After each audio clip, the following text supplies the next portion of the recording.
ದಿನವಾಗಿದೆ. ಆದ್ದರಿಂದ ಎಲ್ಲ ದಕ್ಷಿಣ ಕನ್ನಡ ಜಿಲ್ಲೆಯ ಮತದಾರರು ಹಾಗೂ ಕರ್ನಾಟಕದ ಎಲ್ಲ ಮತದಾರರು ಮೊದಲ ಹಂತದ ಚುನಾವಣೆಯನ್ನು ಈಗ ತಾನೇ ಮಾಡಿ ಬಂದಿರುತ್ತಾರೆ.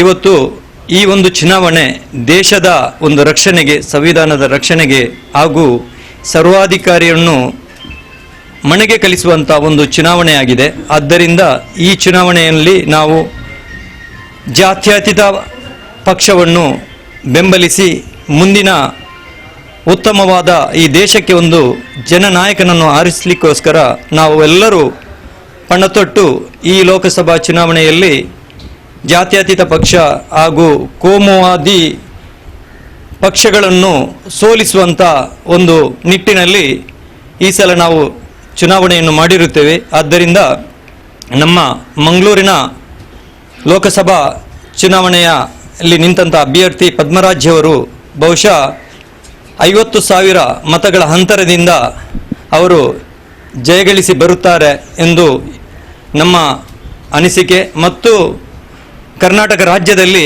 18ರಿಂದ 20 ಲೋಕಸಭಾ ಸೀಟನ್ನು ಕಾಂಗ್ರೆಸ್ ಪಕ್ಷ ತೆಕ್ಕೆಗೆ ತೆಗೆಯುತ್ತದೆ ಎಂಬ ನಮ್ಮ ಒಂದು ಅನಿಸಿಕೆ. ಹಾಗೂ ಈ ದೇಶದಲ್ಲಿ ಉತ್ತಮವಾದ ಒಂದು ಆಡಳಿತ ನಡೆಸಲು ಜಾತ್ಯತೀತ ಪಕ್ಷ ಕಾಂಗ್ರೆಸ್ ಮುಂದೆ ಬರಲಿದೆ. ಆದ್ದರಿಂದ ಇವತ್ತು ಮತದಾನ ಮಾಡಿದಂಥ ಪ್ರತಿಯೊಬ್ಬ ಮತದಾರರಿಗೂ ನಾನು ಅಭಿನಂದಿಸುತ್ತಾ ಇದ್ದೇನೆ. ಯಾಕೆಂದರೆ ನಿಮ್ಮ ಮತ ಈ ನಮ್ಮ ದೇಶದ ಒಂದು ಭವಿಷ್ಯವನ್ನು ಕಾಪಾಡಲಿಕ್ಕೆ ಅಗತ್ಯವಿದ್ದಂಥ ಮತವಾಗಿದೆ.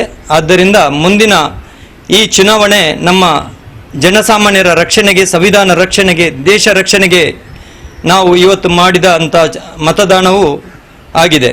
ಮತ್ತು ನಮ್ಮ ಮಂಗಳೂರು ವಿಧಾನಸಭಾ ಕ್ಷೇತ್ರ UT ಖಾದರ್ ಅವರ ಕ್ಷೇತ್ರದಲ್ಲಿ ಅತ್ಯಧಿಕ ಮತ ಜನರು ಚಲಾಯಿಸ್ತಾರೆ. ಎಲ್ಲ 8 ಕ್ಷೇತ್ರದಲ್ಲಿ UT ಖಾದರ್ ಅವರ ಕ್ಷೇತ್ರ ಅತ್ಯಧಿಕ ಬಹುಮತದಿಂದ ಜನರು ಮತ ಹಾಕಿರುತ್ತಾರೆ. ಆದ್ದರಿಂದ ಉತ್ತಮವಾದ ಮಂಗಳೂರು ವಿಧಾನಸಭಾ ಕ್ಷೇತ್ರದಲ್ಲಿ UT ಖಾದರ್ ಕ್ಷೇತ್ರ ಒಂದು ಉತ್ತಮ ಮತದಾನವಾಗಿದೆ ಎಂದು ಈ ಮೂಲಕ ನಾನು ಹೇಳುತ್ತಾ ನನ್ನ ಮಾತಿಗೆ ವಿರಾಮ ಹಾಕ್ತೇನೆ.